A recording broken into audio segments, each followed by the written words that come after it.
Hey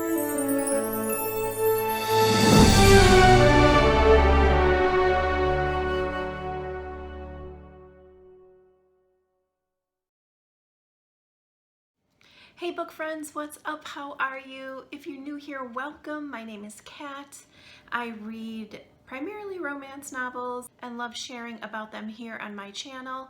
My channel is, oh my gosh, going to be 2 next month. I'm so excited. I'm not sure what I'm going to do yet. I'm kind of bouncing around a few ideas, but I welcome you to come over and find me on my social media, which is Kat Reads Romance on Facebook and Instagram. And then also I have a Facebook group. I do a lot in there. If you're familiar with author Facebook groups and other blogger groups, this would be similar. We do giveaways. We have authors stop by with their sales and cover reveals. I share a lot of great book stuff that I know about. And in my Facebook group is where I will be sharing how I'm going to celebrate this 2-year anniversary. I can't believe it's been 2 years. It's just kind of crazy. Let's be real, 2020 was kind of a blur anyway. So why not have a party and have something to celebrate, right? Let's get on with today's video. Wow. I just am so wholly impressed and in love and can't stop thinking about this story. The book is called Goodbye Guy by Jodi Watters. Jodi is a new to me author, and it is also part of the Cocky Hero Club. Oh my gosh. Of course, Macy has settled down over here and is snoring already. Sorry for that little noise in the background. I have really enjoyed the Cocky Hero books that I have read. I will, of course, include them in the description box below. And then I think, do I have a playlist? I started to try to kind of arrange my channel to be a little bit more user-friendly. So when you come to my channel, you can see down below, I've divided things and have playlists. I have author playlists. So if you have a favorite author, go ahead and look through there. In any case, I think I have a Cocky Hero Club playlist. I probably should if I don't already, so I will add it if I don't have it. They've been great books. And this one, wow. Goodbye Guy is about Chloe and Jameson. The prologue of this book had me in tears. And I thought, oh my gosh, here we go. Now, I also was very interested because I felt so emotional in those first few pages, reading what the prologue is about, and let me tell you, personally connecting to it really strongly, that I was like, wow, okay, this is how we're starting. I wonder if the writing is going to be able to keep up with that. And because Jodi was new to me, I wasn't sure. Chloe is a late 20s event planner, specializing, it kind of seems like, in weddings and, you know, the wedding kind of area, bridal showers, bachelorette parties. She lives in the town, East Hampton, New York. If you're familiar with that area, I've never been, always wanted to go. However, I do know that it's a very affluent area.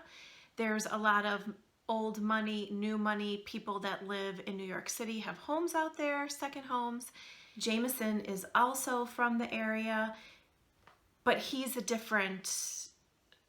not the rich kid that Chloe is. They are next door neighbors. They are late teenagers. Chloe's 17, a junior in high school, the summer between junior and senior year in high school when they meet. Jameson is a year older. And you know from the prologue that, at least I did, that her parents are divorced, her dad is remarried. And you kind of know who the players are right there. Jameson, got out of Dodge as fast as possible. That was kind of always the plan for him. He graduated high school and had signed a contract to go into the Navy. So he knew when he was leaving, and that was his dream, to be a SEAL. I really liked that part of him. Jodi does give us a bit about that time in his life that I liked. I don't know anything about that branch of the military besides what most people know. So I really liked learning about Jameson in that capacity. Immediately we get that Jameson is goodbye guy. Chloe refers to him that pretty quickly in the book, so that's where the title comes from. And because of the prologue, you're like, oh my God. And then chapter 1, it hits the ground running. The banter between them throughout this whole book, whether it was happy, fun, flirting, or them revealing their deep down, vulnerable, beautiful souls with each other, was amazing. Goodbye Guy is told in third person, which, and I've talked about before, sometimes it's hard to get into books like that. I don't read that many books told in the third person, but I have read a couple that have been so good, and I didn't feel like I was lacking getting to know either character at all. And it was the same with Goodbye Guy. I still felt like I really got them, and even though it's told the way it's told, I really did enjoy that, and I didn't miss getting dual perspective. So like I mentioned, Chloe kind of never left East Hampton. She went to college, but then she came back, and Jameson left, like I mentioned, but now he's back, and it's 10 years later. So we get the prologue, and then the book picks up 10 years later, and he has a family property, the property that is next door to Chloe's, the property that she grew up on, called Main Lane, and so he's coming back there. He's gonna sell the property, and then his dad also had a hardware store in town that he ran, and he's gonna get rid of that, and then he's gonna go back to Tampa, Florida, where he currently lives. Well, he gets there, and he's like, what is going on? As it turns out, Chloe has bought his family property, Main Lane, and she's going to use it for her business, her event planning business. She has plans for it.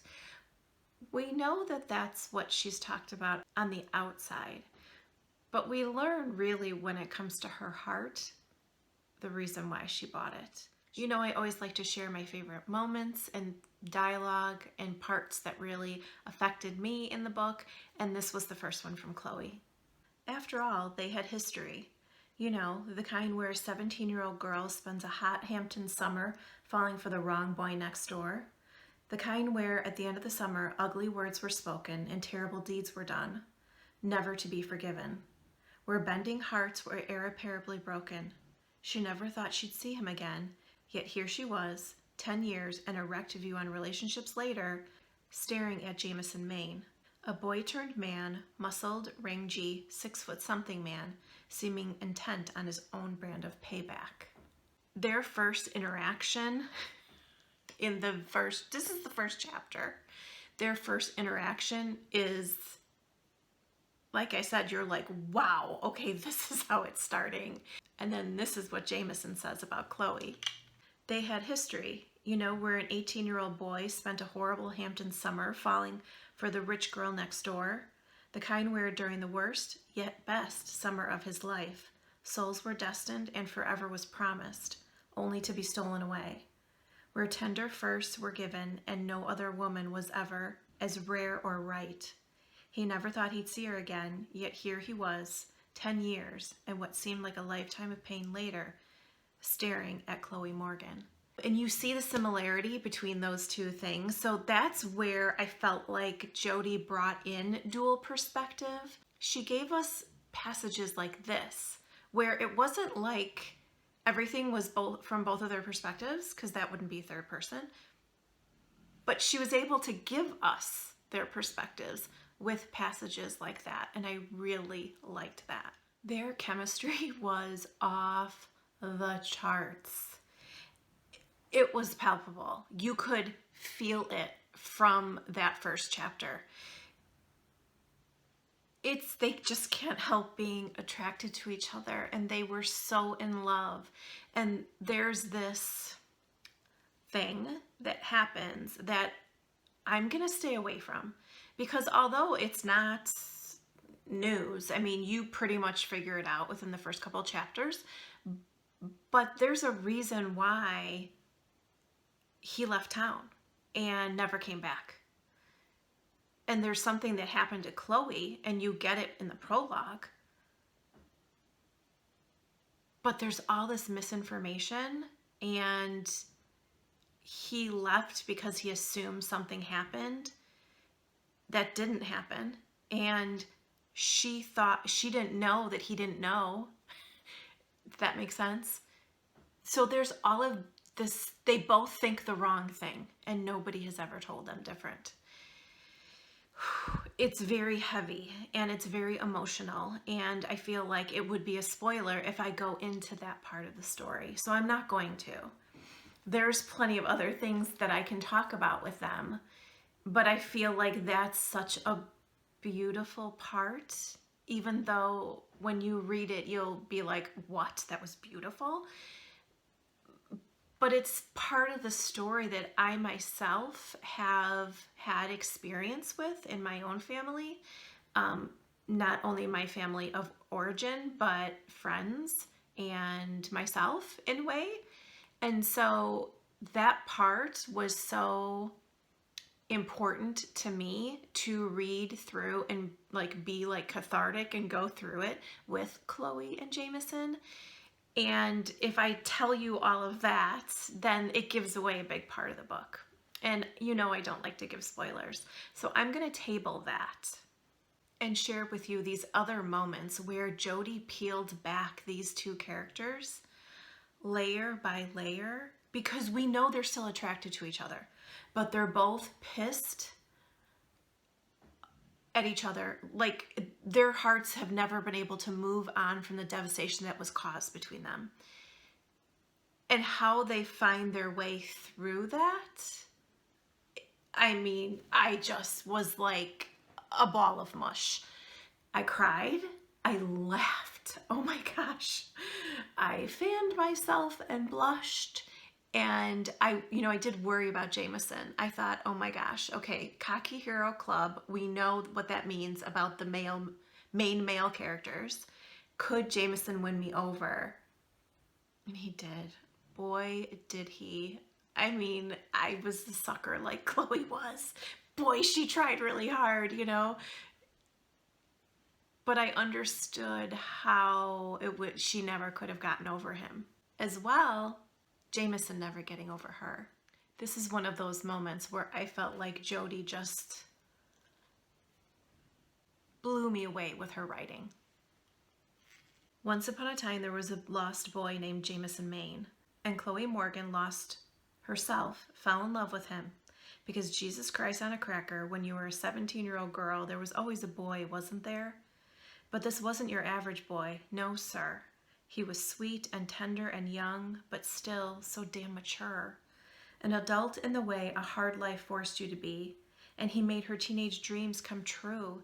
He made her feel independent, a smart girl who could choose her own path in life. No demands to attend an Ivy League school, then join a prestigious firm on Wall Street. He made her feel important, a shoulder for her grief-stricken soulmate, though she had no experience of death herself, nor the knowledge of unconditional maternal love. He made her want for faraway lands, naval bases filled with cookie-cutter housing that could fit newlyweds today and a family tomorrow. He made her feel sheltered, protected in a way that wealth and status never could, even against the hand that rocked the cradle and falsely claimed her best interests.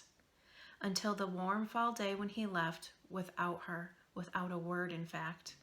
And now that boy was a man no longer sweet and tender, a man who loved the F word and who used to love her, told her so way back when anyway. And God, did she love him back? Might very well still love him. That was the problem with this boy turned man. He owned her heart and soul, even though he'd broken it and turned it black. Okay, that makes me teary, because that's how her words, can't you just feel all that? Yeah, I was kind of an emotional mess in this book in the very best way, because it's got meat. This story has a lot of meat, and those are my favorite kinds of love stories. They have no problem kind of spewing the venom and the hurt that they feel at each other. They go at each other all the time. And those were the times that I laughed, I cried, my heart hurt, my heart soared. And I really hope that those moments were leading up to something, because I wasn't sure. And when you read it, you'll know what I mean. Like, what could their happily ever after be? Because there's this major part that will never be with them. So I wondered, oh my gosh, where is this book gonna go? And then this sealed the deal for me. I was so happy. And I totally fell for Jameson at this point. They've just had this really big, raw fight where they've just shed their souls to each other again. And this is what he says. Then he did what he should have done 10 years ago, what he didn't have faith in her or the guts in himself to do. He turned around. Oh my gosh. So he's walked away. He's like, I can't deal with you anymore. You know, we all have those times where, you know, we might be arguing with our husband, wife, partner, and we're like, oh, forget it. And we walk away. But oh my God, Jameson turned around, and I'm getting teary. He turned around. And to me, that showed his like character progression a bit, his maturity.